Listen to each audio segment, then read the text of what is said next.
पता नहीं किसने भेजा है। ये हैंडराइटिंग तो एक ही इंसान की हो सकती है।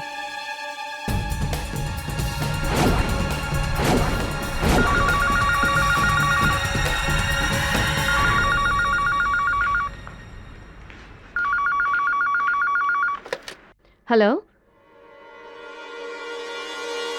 लिसन, मुझे धमकी देकर कुछ नहीं होगा, कुछ नहीं हो सकता, समझे? मेरा इरादा बिल्कुल पक्का है। और एक बात तो कान खोलकर सुन लो, पापा के बाद मुंशी जी ही सब कुछ है मेरे लिए।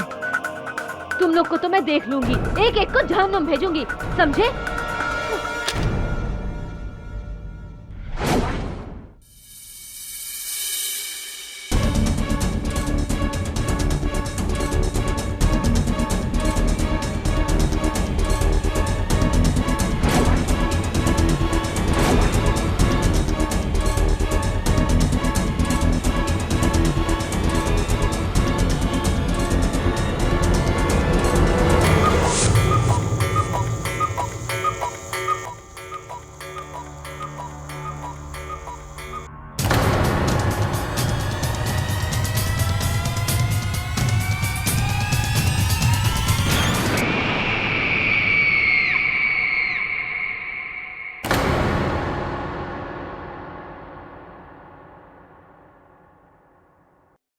मेरी ये बात समझ में नहीं आ रही है कि रचना बेटी का खुद का परिवार होते हुए भी सब कुछ उसने आपके नाम कर दिया। सुमित्रा, मैं इस बारे में रचना से बात करूंगा। मैं उससे कहूंगा कि मुझे उसका एक पैसा भी नहीं चाहिए।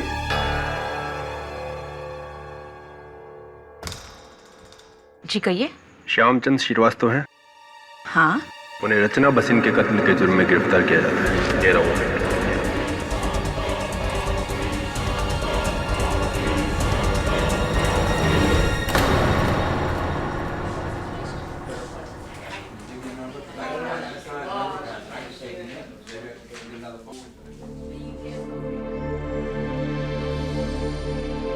मुंशी जी,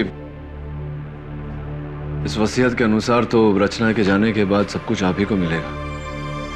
जाहिर सी बात है कि पुलिस आप पर ही शक करेगी। लेकिन मैंने कभी रचना बिटिया से किसी चीज का कोई लालच नहीं किया, बल्कि मैं तो उससे मिलकर ये कहने वाला था कि मुझे उसकी जायदाद में से कुछ नहीं चाहिए। मुलाजिम से ज्यादा मैं उसका बाप था। और आप ही बताइए, भला एक बाप अपनी बेटी से कभी कुछ ले सकता है? बातों का कोई फायदा नहीं है मुंशी जी, क्योंकि अदालत जज्बात नहीं सबूत देखता है मुंशी जी। लेकिन मैंने रचना बिटिया का खून नहीं किया है। मानता हूं मुंशी जी, लेकिन अदालत में ये बात साबित कैसे करें?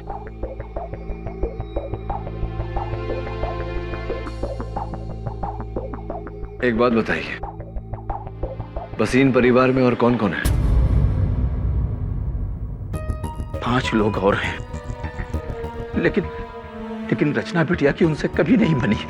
वो उसका सौतेला परिवार है। अच्छा,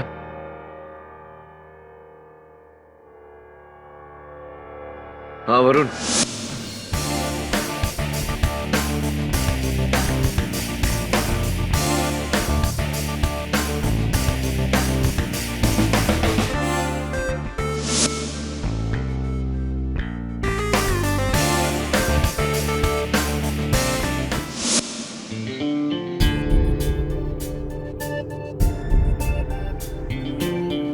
हेलो।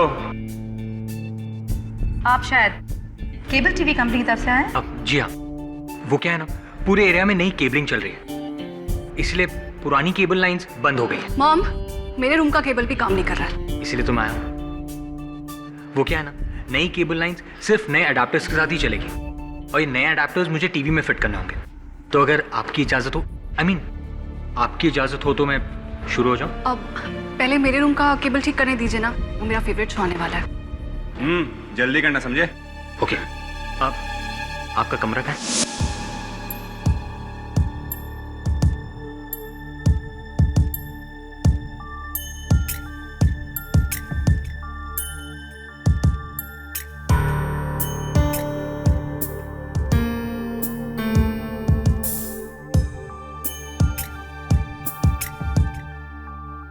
सुजीत, तुम्हें अच्छी तरह से पता है ना कि रमनी को अपने कमरे की चीजों के साथ छेड़खानी पसंद नहीं है।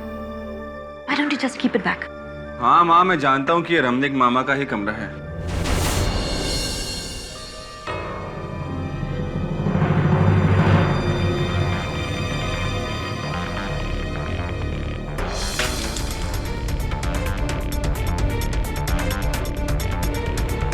हेलो मिस्टर, और कितना वक्त लगेगा? बस 5 मिनट और। जल्दी करो। एक मिनट भैया, वो मेरे दूसरे कमरे में, मतलब दूसरे बेटे के कमरे की रूम की टीवी भी खराब है, उसको भी देख लेना। हाँ okay madam. But mom, Ranveer भैया तो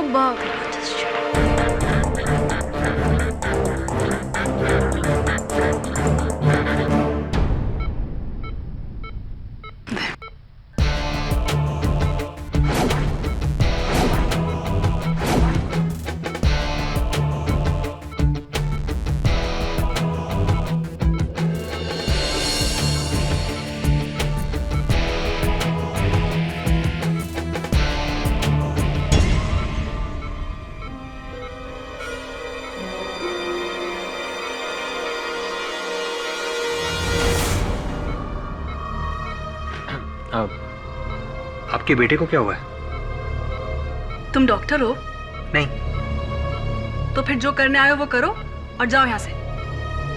ओह सॉरी।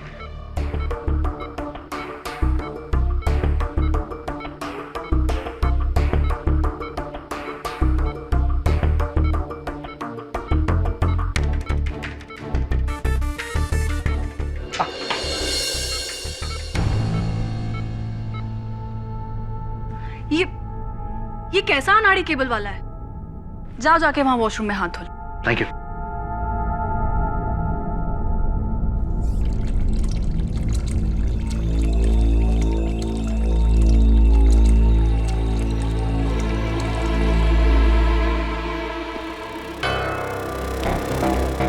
ये लो बैंडेड, और देखना बाथरूम में कहीं खून का दाग न रह जाए। या थैंक यू।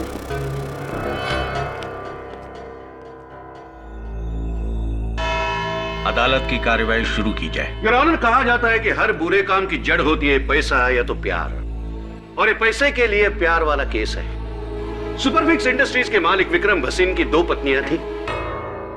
बड़ी पत्नी से इकलौती लड़की रचना भसीन, और छोटी पत्नी जो यहां मौजूद है सुनैना भसीन, उनसे 3 औलादें हैं, यानी कि 2 परिवार। इन परिवार की आपस में कभी बनती नहीं थी, और विक्रम के मौत के बाद तो मानो ये दोनों सौतेले परिवार एक दूसरे के दुश्मन बन गए।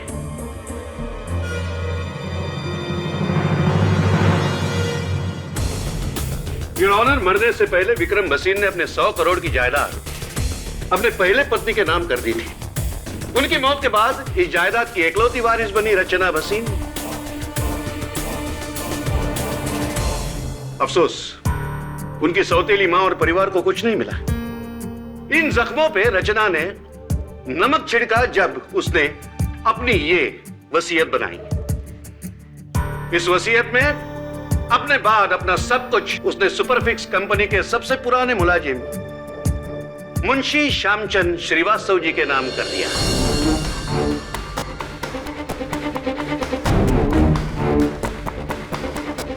और यहां फिल्म में एंट्री होती है मेन विलन की, भोले वाले दिखने वाले मुंशी जी।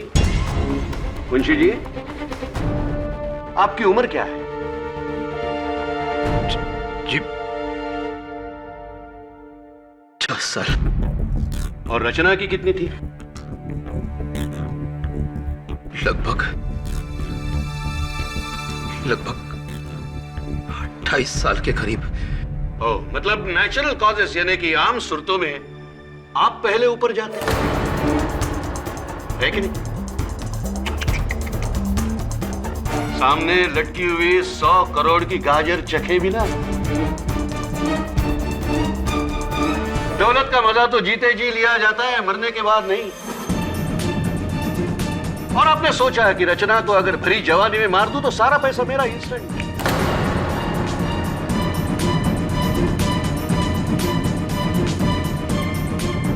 और अपनी बची कुची लाइफ में आराम ही आराम और ऐश ही ऐश। ये झूठ है जज साहब। आप मेरी पत्नी सुमित्रा से पूछ लीजिए। मैं ये वसीयत रचना को लौटाना चाहता था जज साहब। अरे जब उसके पैसे लेना मुझे गंवारा नहीं था, मैं उसकी जान कैसे ले सकता हूँ जज साहब, कैसे?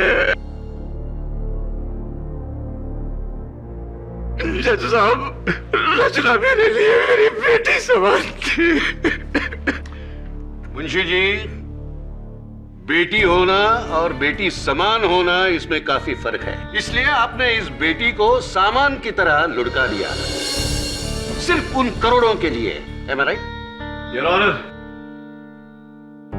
जिस तरह मेरे प्रिय मित्र एडवोकेट राणे ने इस वसीयत की कहानी पेश करी वो काबिले तारीफ है, लेकिन दुर्भाग्यवश सिर्फ आधी ही कहानी बताई है अदालत को।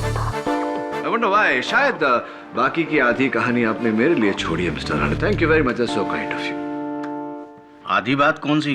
बाकी की आधी कहानी कुछ इस तरह है योर ऑनर। रचना भसीन ने अपने वसीयत में ये पूरी जायदाद मुंशी श्यामचंद श्रीवास्तव जी के नाम कर दी थी, लेकिन एक शर्त पर कि अगर किसी भी कारणवश मुंशी जी इस जायदाद को संभालने में असफल रहे तो ये पूरी जायदाद, ये सारे फंड, सारी कंपनीज मिस्टर विक्रम भसीन की दूसरी पत्नी मिसेस सुनैना भसीन के नाम कर दी जाएंगी।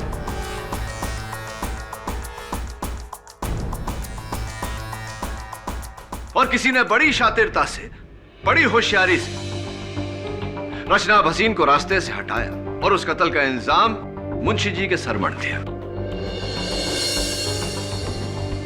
मुंशी जी को उम्र कैद हो जाए और वसीयत के तहत यह सारी जायदाद मिसेस सुनैना भसीन के नाम हो जाए।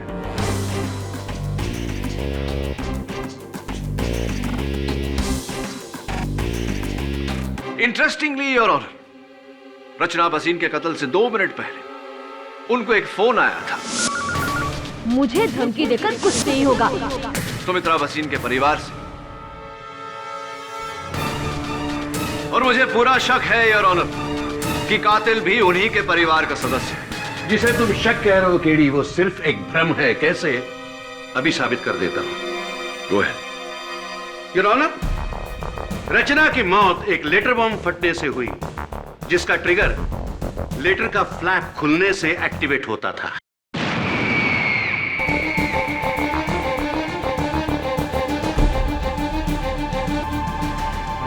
मुंशी जी, भसीन परिवार का नमक आप कितने सालों से खा रहे हैं? 26 सालों से मैं उनके साथ हूं। उसके पहले आप क्या करते थे भरी जवानी में? जी,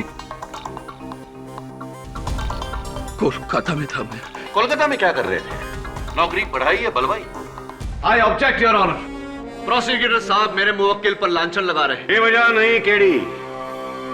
मुंशी जी जब कोलकाता में थे तब एक उग्रवादी थे और पुलिस से भागकर मुंबई आए थे।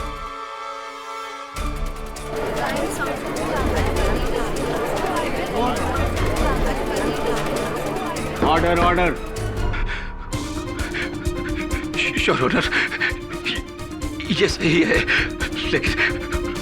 लेकिन वो मेरी पिछली जिंदगी थी और ये सब मैंने उसी वक्त छोड़ दिया था। मुंशी जी, जब आप उग्रवादी थे तब आपका एरिया ऑफ स्पेशलाइजेशन क्या था?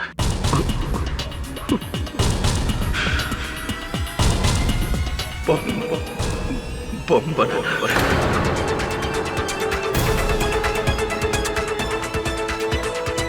मतलब जो जवानी में सीखा बुढ़ापे में काम आ गया है? मिस्टर राणे, कोई सबूत है आपके पास कि मुंशी जी ने वो लेटर बॉम्ब बनाया था या ऐसे ही? वो लेटर बॉम्ब जहां से पोस्ट हुआ था वो पोस्ट ऑफिस मुंशी जी के बिल्कुल घर के बाहर है। इससे क्या साबित होता है? कुआं प्यासे के पास नहीं आता मिस्टर राणे, प्यासा कुएं के पास जाता है। आप भी जाकर उस लेटर बॉक्स का कभी भी इस्तेमाल कर सकते हैं, कोई मना नहीं है आपको। तो और एक सबूत पेश करता हूं केडी। सबूतों की कोई कमी नहीं है हमारे पास। मुंशी जी, इस लेटर पे बड़े सुंदर अक्षरों में जो पता लिखा हुआ है, क्या यह लिखावट आपकी है?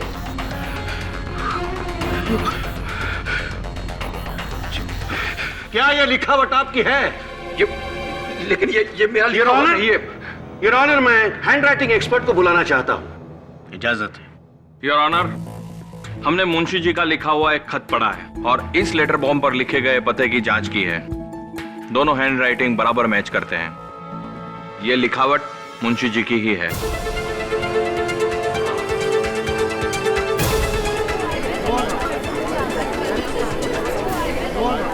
Silence please. नहीं जज साहब, ये लिखावट मेरी नहीं है। जी जी। Your witness please. Thank you mister Rane. Mister Maniktala, ये बताइए कि क्या ये मुमकिन नहीं कि किसी ने मुंशी जी की लिखावट की नकल की हो? No, I don't think so. और अगर नकल करने वाला आपकी तरह कोई हैंडराइटिंग एक्सपर्ट हो, क्या तब ये मुमकिन है? तो शायद हो सकता है, लेकिन 2 या 5% मेरे लिए काफी है। Thank you very much. Benefit of doubt. Your honour, मेरी अगली गवाह मिसेस सुनैना वसीन की सुपुत्री और रचना वसीन की सौतेली बहन मिस टीना वसीन, जो खुद एक हैंडराइटिंग एक्सपर्ट है। मिस टीना वसीन, ये बताइए कि हमने सुना है कि आपने हैंडराइटिंग और कैलीग्राफी का कोर्स किया है, क्या ये सही है? जी, मुझे बचपन से ही लिखने का बहुत शौक था। राइट। ये भी हमने सुना था कि बचपन से आप शौकिया लिखती हैं। कभी कभी अपने भाइयों के रिपोर्ट कार्ड्स पर अपने पेरेंट्स की जाली हस्ताक्षर किया करती थी। कभी कभी अपने पिताजी की लिखावट में मुंशी जी से पैसे मंगवा लेती थी आप। ये भी सही है?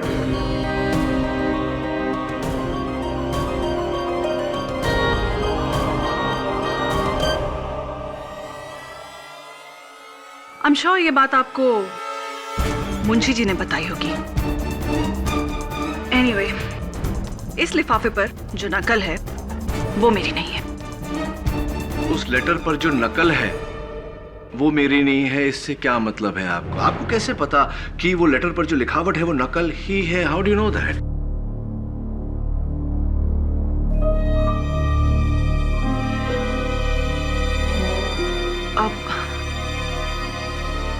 वो अभी आप ही ने थोड़ी देर पहले शायद। हाँ, थोड़ी देर पहले मैंने कहा था।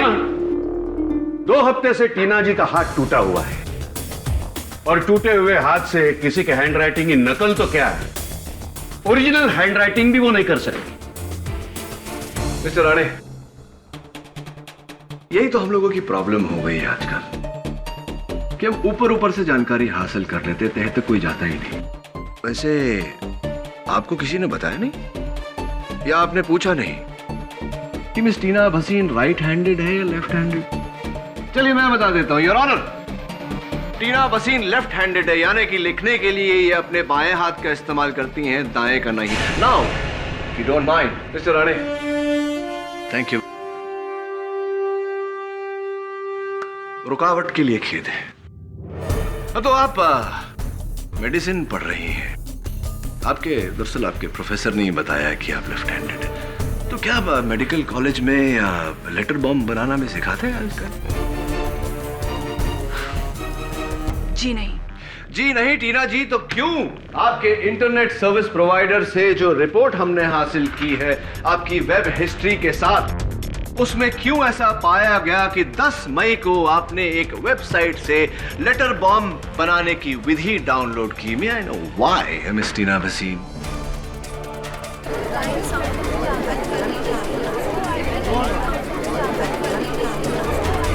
ऑर्डर। अब ये मैंने डाउनलोड नहीं किया।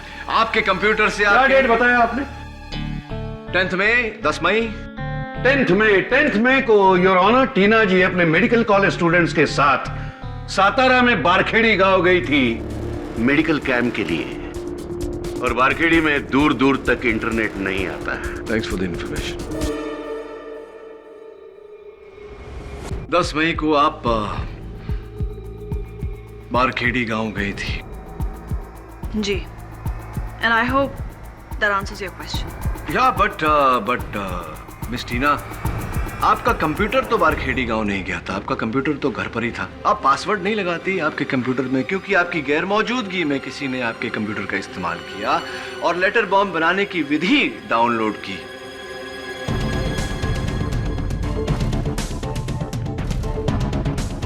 किससे पूछे?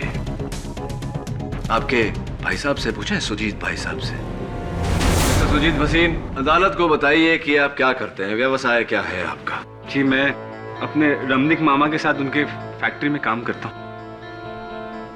आप अपने रमनिक मामा के साथ उनके फैक्ट्री में काम करते हैं। अदालत को यह भी बता दीजिए कि क्या बनाते हैं आप उनकी फैक्ट्री में?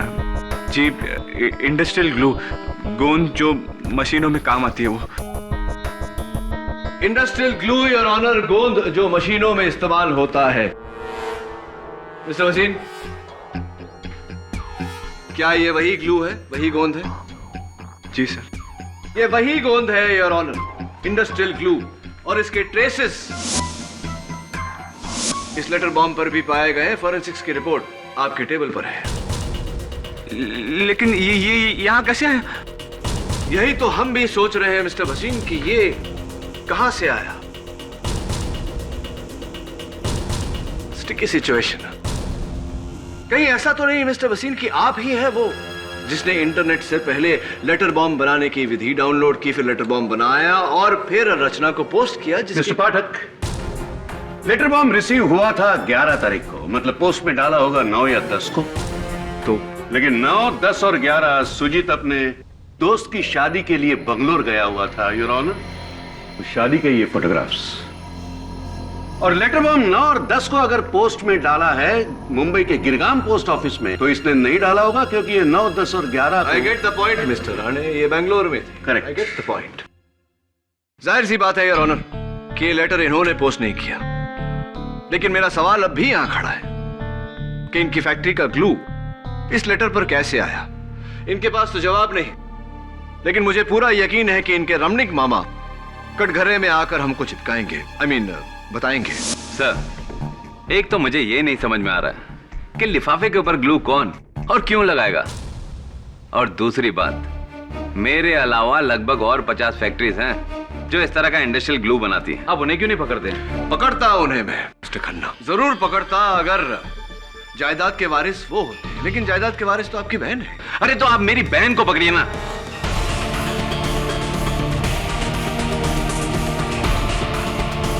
क्योंकि बसीन की जायदाद में से मुझे एक भी पैसा नहीं मिलने वाला है। जो कुछ भी है वो मेरी बहन और उसके बच्चों को मिलने वाला है। मिस्टर खन्ना, काम डाउन, आप खामखा गुस्सा हो रहे हैं।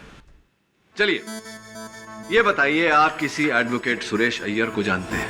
याद नहीं? याद करिए। चलिए मैं याद दिला देता हूं। मिस्टर खन्ना, हमें एडवोकेट सुरेश अय्यर का कार्ड मिला जिसके पीछे एक तारीख और समय लिखा हुआ है, 9 मई दोपहर के 2:30। ये लिखावट को पहचानते हैं आप? जी हाँ, याद है मुझे। उस रोज मैंने उस वकील से फोन पे बात की थी क्योंकि मेरा भांजा रणवीर उससे मुलाकात करना चाहता था। क्यों? ये मैं आपको कैसे बता सकता हूँ? ये तो रणवीर आपको बता सकता है। लेकिन पिछले 3 महीनों से रणवीर कोमा में है जज साहब।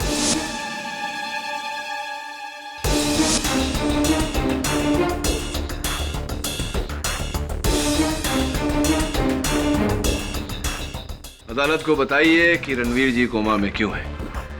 15 मई को किसी बार में उसका कुछ लोगों से झगड़ा हो गया और किसी ने उसके सर पे बोतल दे मारी। बस तब से वो बेचारा कोमा में ही है। तो मिस्टर खन्ना, 1 मिनट केडी, इस केस की गाड़ी तुम कहां घुमा रहे हो? एडवोकेट सुरेश अय्यर का इस केस से क्या लेना? आपकी जानकारी के लिए आपको बता दूं कि एडवोकेट सुरेश अय्यर एक क्रिमिनल लॉयर है। जानते ही होंगे कि क्रिमिनल लॉयर की जरूरत तभी पड़ती है जब कोई क्रिमिनल केस होता है। और मैं मिस्टर खन्ना से जानना चाहूंगा कि 3 महीने पहले ऐसा कौन सा क्रिमिनल केस था या कोई क्रिमिनल कॉन्स्पिरेसी? अरे ये मैं आपको कैसे बता सकता हूँ? आप मेरी बहन से पूछिए ना। चलिए उन्हीं से पूछते हैं। जी नहीं, 3 महीने पहले रचना के खिलाफ हम सिविल केस लड़ रहे थे, क्रिमिनल केस नहीं। ओके, तो फिर क्यों मिसेस भसीन आपके बेटे रणवीर को एक क्रिमिनल लॉयर से मिलने की आवश्यकता पड़ी? कहीं ऐसा तो नहीं कि 3 महीने बाद की कहानी वो सोच रहा हो कि कोई क्रिमिनल केस लड़ना हो, फॉर एग्जाम्पल मर्डर केस? देखिए, मुझे कुछ पता नहीं है। अगर मुझे पता होता तो मैं जरूर बताती। एक और बात मिसेस भसीन, एडवोकेट सुरेश अय्यर ही क्यों? क्योंकि वैसे मेरे सहकर्मी हैं, उनके बारे में मुझे ऐसा नहीं कहना चाहिए, वो भी अदालत में, लेकिन 100 में से 95 केसेस वो हार चुके हैं, और जो 5 जीते थे वो जाने दीजिए, उसकी बात बाद में करेंगे। वो ही क्यों, जबकि आप लोग किसी भी अच्छे लॉयर को हायर कर सकते थे। सुरेश अय्यर ही क्यों? कहीं ऐसा तो नहीं कि रणवीर साहब जानबूझकर कोई क्रिमिनल केस हारना चाहते थे? मैंने कहा ना आपसे कि मुझे कुछ पता नहीं है। क्या साबित करना चाहते हो केडी? साबित करना चाहते हो कि वो लेटर बॉम्ब परिवार में से ही किसी ने भेजा था? जी। देखो, अगर 9 और 10 तारीख को अगर वो लेटर बॉम्ब पोस्ट हुआ है तो उस दौरान सुजीत बंगलोर में था, टीना सातारा में थी और सुनैना अपने भाई रमणीक के साथ शिरडी में। शिरडी में वो साई पैलेस होटल में ठहरी थी, जिसका ये बिल है जैसा। अब शहर में बचा कौन? रणवीर भसीन तो कोमा में था। अब केडी पाठक कहेंगे कि कोमा से उठकर रणवीर ने ही वो लेटर बॉम्ब पोस्ट किया है? हो सकता है?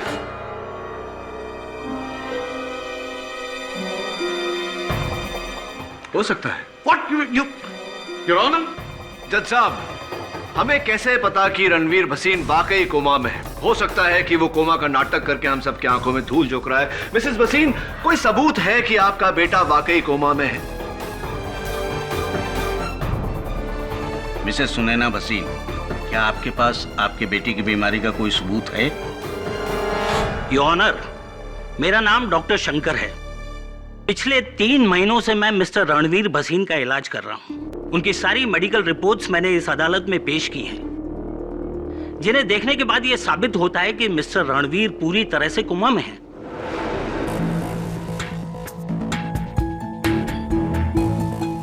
और वैसे भी 9 से 11 अगस्त तक मैं अपने नर्सिंग स्टाफ के साथ मिस्टर रणवीर के साथ था। जाहिर है मिस्टर रणवीर कोमा में थे, इसलिए वो पूरा दिन अपने बेड पे थे। मिस्टर पाठक का यह शक बेबुनियाद ही नहीं, बेवजह भी है। केडी, इन रिपोर्ट्स को देखने से साफ साबित होता है कि 10 अगस्त को जब ये लेटर बॉम्ब पोस्ट हुआ था, भसीन परिवार का कोई भी सदस्य इस शहर में नहीं था।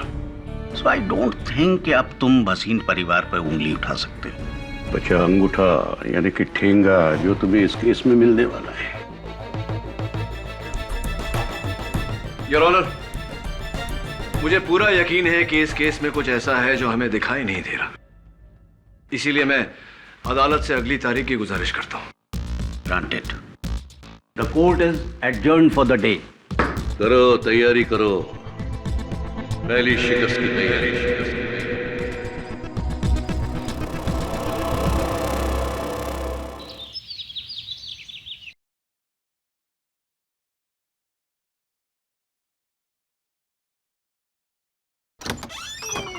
Hi, Bunty. Hi, sir. Hi. Take a look at these papers. Sure.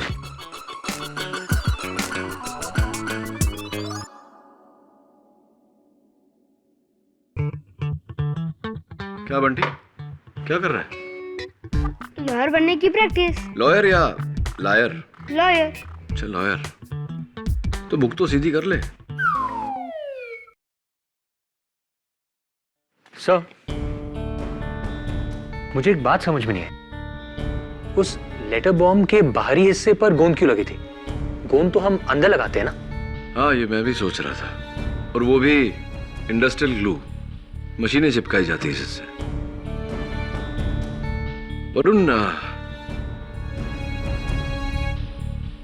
Varun, इस केस से जुड़े कई सवाल हैं जिनके जवाब हमारे पास नहीं। उस लिफाफे पे गोंद का चिपका होना, क्यों रणवीर भसीन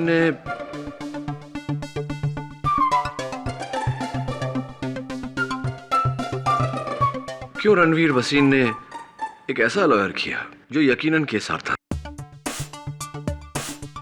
वो न हो भसीन परिवार में से ही किसी ने। अबे रुक रुक। कुछ भी करता है ये बच्चा। What is this? क्लियर। पर इतनी देर तक छत पर कैसे चिपकी थी? सर, छत से याद आया, रणवीर के बाथरूम की सीलिंग पर भी अजीब सी तस्वीरें लगी हुई हैं। बाथरूम की सीलिंग पे? बाथरूम के सीलिंग पर कोई फोटो क्यों लगाए हुए? सो वही समझ में नहीं आ रहा है। यही बात तो मुझे अजीब लग रही है। तू एक काम कर वरुण, जरा जाके देख के रणवीर भसीन वाकई कोमा में है या कोई और खेल है इसके पीछे। कोई चेक। Right sir.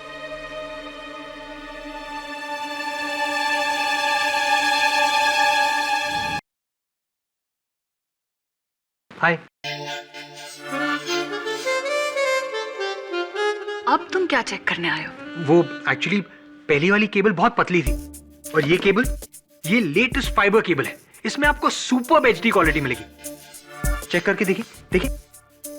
अब सॉरी, वो क्या है ना, जंक्शन पॉइंट बाथरूम से लेना पड़ेगा।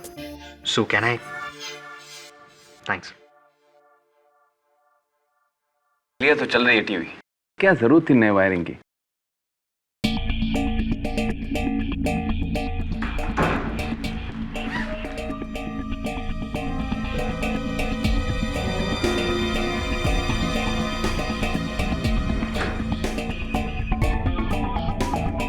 अब जंक्शन पॉइंट कहीं और से लेना होगा। Will you just leave? ये केबल वेबल की लाइन हमें नहीं चाहिए, प्लीज।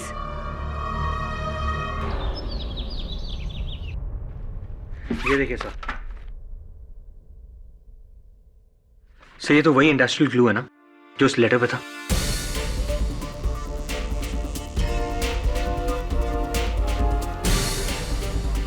इसका मतलब क्या हो सकता है? आई डोंट नो वरुण, लेकिन कुछ तो मतलब होगा। फोटो फ्रेम इंडस्ट्रियल ग्लू से बाथरूम की सीलिंग पर चिपकाया। मिस्टर केडी पाठक, पिछली बार तुमने अदालत से वक्त लिया था अपना केस और मजबूत करने के लिए कुछ सबूतों को इकट्ठा करने में। क्या तुम्हारी तैयारी पूरी है? अनफॉर्चुनेटली नॉट योर ऑनर, लेकिन मेरे पास कुछ सवाल है और मुझे पूरी उम्मीद है कि आज अदालत में मुझे उन सवालों का जवाब मिलेगा। अब कैसे सवाल? योर ऑनर, 3 महीने पहले इस केस से जुड़ी 3 वारदातें हुई। 3 महीने पहले भसीन हाउस के इंटरनेट द्वारा लेटर बॉम्ब बनाने की विधि डाउनलोड की गई। 3 महीने पहले मिस्टर रणवीर भसीन ने criminal lawyer mister Suresh Iyer को कांटेक्ट किया और 3 महीने पहले मिस्टर रणवीर भसीन कोमा में चले गए। मेरी शक की सुई एक बार फिर से घूमकर मिस्टर रणवीर भसीन पर अटकी है। फिर से रणवीर भसीन जो 3 महीने से कोमा में है? राइट, वही Ranveer Bhasin mister Rane. Your honour, मुझे भसीन हाउस से कुछ तस्वीरें मिली ऐसी जो मिस्टर रणवीर भसीन के बाथरूम के सीलिंग पर चिपकाई गई थी इसी इंडस्ट्रियल ग्लू से, जो हमें इस लेटर बॉम्ब पर भी मिली।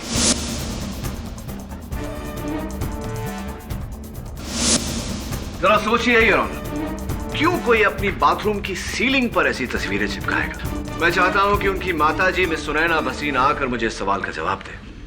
इजाजत। मिसेस भसीन, अक्सर फोटो फ्रेम्स दीवारों पर टांगे जाते हैं। अदालत आपसे जानना चाहती है कि क्यों आपके बेटे रणवीर भसीन ने वही फोटो फ्रेम्स अपने बाथरूम की सीलिंग पर लगाए थे। अजीब बात नहीं है?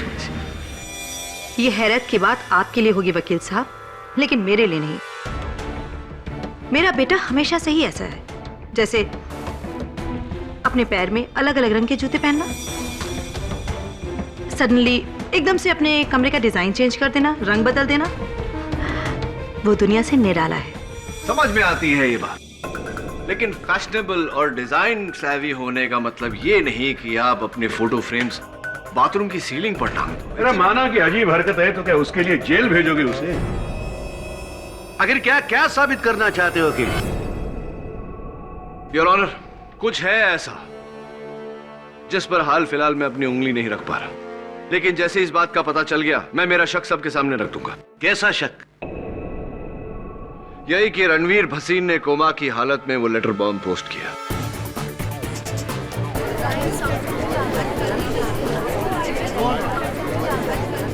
Silence, silence in the court.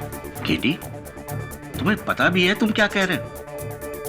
Comatose patient जो मुश्किल से अपनी पलकें तक नहीं झपका सकता, वो बिस्तर से उठकर ये लेटर बॉम्ब पोस्ट करेगा? योर ऑनर, दिमाग खराब हो गया है इस केडी पाठक का।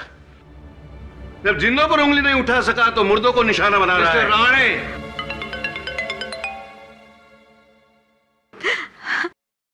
मेरा बेटा ठीक हो गया जज साहब। मेरे बेटे को होश आ गया, वो कोमा से बाहर आ गया। हाँ जज साहब, मेरा बेटा ठीक हो गया।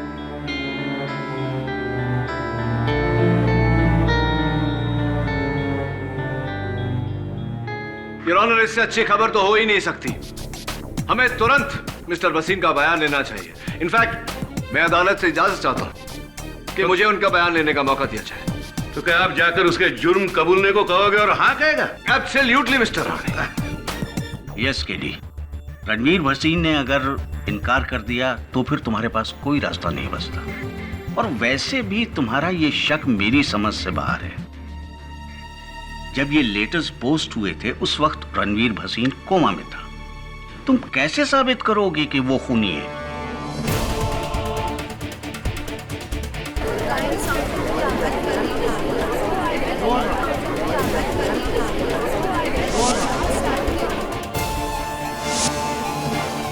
इतनी देर तक छत पर कैसे चिपकी थी?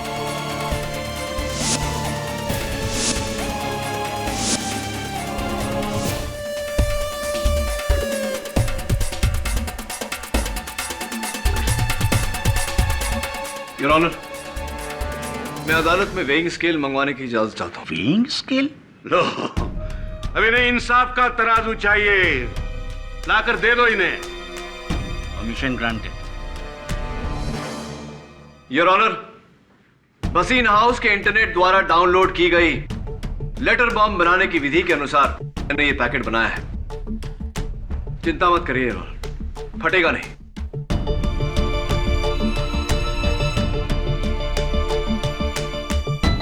$52 ग्राम्स, 52 ग्राम। अब ये फोटो फ्रेम योर ऑनर, जो मिस्टर रणवीर भसीन ने अपने बाथरूम की छत पर चिपकाई थी। 52 ग्राम्स। केडी, तुम इस पहेली को सुलझाने के बजाय और उलझाते जा रहे हो। इस एक्सपेरिमेंट से क्या साबित होता है? योर ऑनर, इस केस में आगे कुछ साबित किए बिना मैं आपको इकबाल जुर्म देना चाहता हूं, लेकिन इसके लिए जरूरी है कि हम तुरंत रणवीर के पास जाएं, इससे पहले कि कोई और वहां पहुंचे। Please your honour.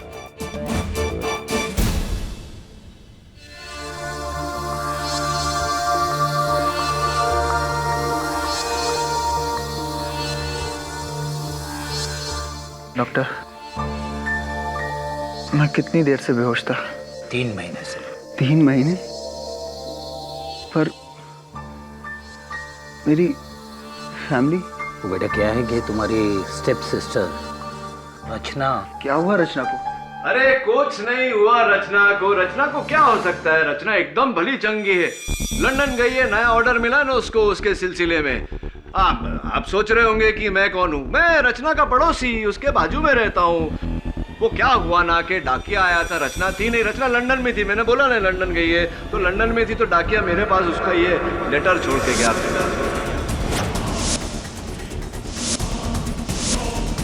फिर मुझे खुशखबर मिली कि आपको होश आ गया, इसलिए मैंने सोचा आपके पास आ जाता हूँ, हाल भी पूछ लेता हूँ और बता भी देता हूँ कि लेटर आया था, और पढ़ के सुना भी देता हूँ कि क्या लेटर आया।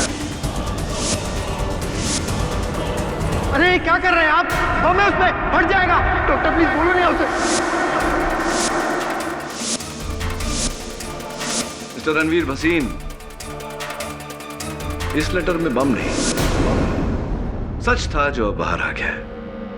योर ऑनर, आइए। ये हमारे जज साहब हैं रणवीर। जरा इन्हें बताइए कि जब 3 महीने आप कोमा में थे, आपको कैसे पता कि उस लेटर में बॉम्ब था? तो इसका मतलब ये कोमा में नहीं था? नहीं मिस्टर राणे, मजे की बात तो यही है कि मिस्टर रणवीर भसीन कोमा में थे। योर ऑनर, रणवीर ने अपनी सौतेली बहन रचना को मारने का प्लान बहुत पहले ही बना लिया था।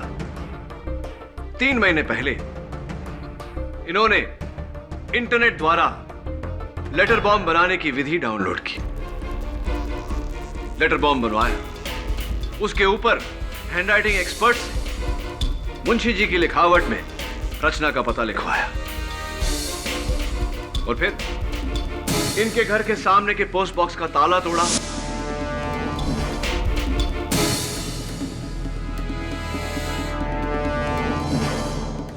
इंडस्ट्रियल ग्लू से उस लेटर बॉम्ब को पोस्ट बॉक्स के अंदर ऊपरी हिस्से में चिपका दिया।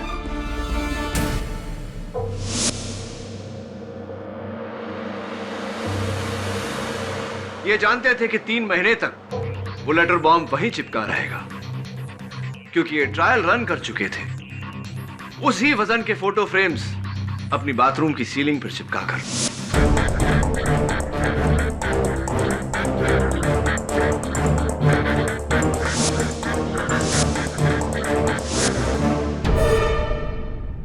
और 3 महीने बाद योर ऑनर, उस लेटर बॉम्ब पर लगे इंडस्ट्रियल ग्लू का असर जब खत्म हुआ, वो लेटर पोस्ट बॉक्स के अंदर गिरा और पोस्टमैन ने उसे रचना के घर डिलीवर कर दिया।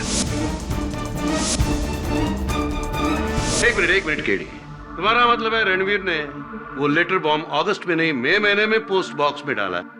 जी। और खुद को 3 महीने कोमा में भेज दिया ताकि इल्जाम उन पर ना आए, है? हाँ केडी, इल्जाम से बचने के लिए कोमा में जाने का खतरा कौन मोल लेगा? योर ऑनर, हुआ ये था कि इनका कोमा में जाना, मैं चाहता हूं कि ये खुद अपनी जुबानी अपनी कहानी अदालत को सुनाए। सुनाइए। मेरा इरादा कोमा में जाने का नहीं था। मैं तो सिर्फ 3 महीने के लिए जेल जाना चाहता था, ताकि जब ये लेटर बॉम्ब रचना को मिले तो कोई मुझ पर इल्जाम ना लगा सके।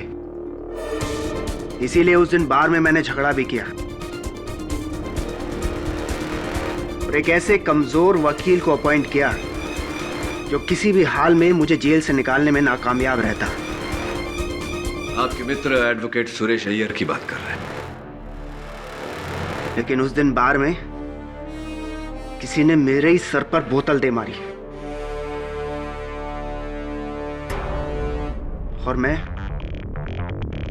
कोमा में चला गया। राइट। और फिर जाने अनजाने में आपका यह प्लान और भी तगड़ा हो गया और भी मजबूत हो गया। राइट। इस मुंशी को मैंने रचना के खून में फंसाया है ताकि वो सारी जायदाद, हमारा हक मेरी मां को मिल सके, हमें मिल सके।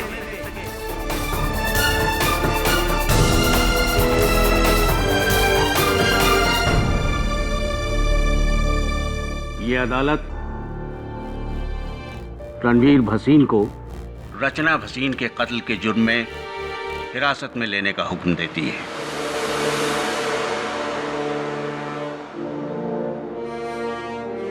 और मुंशी श्यामचंद श्रीवास्तव को इस इल्जाम से बाइज्जत बरी करती है। The case is closed. अरे मिस्टर राणे, एक बात तो आपसे कहना भूल ही गया।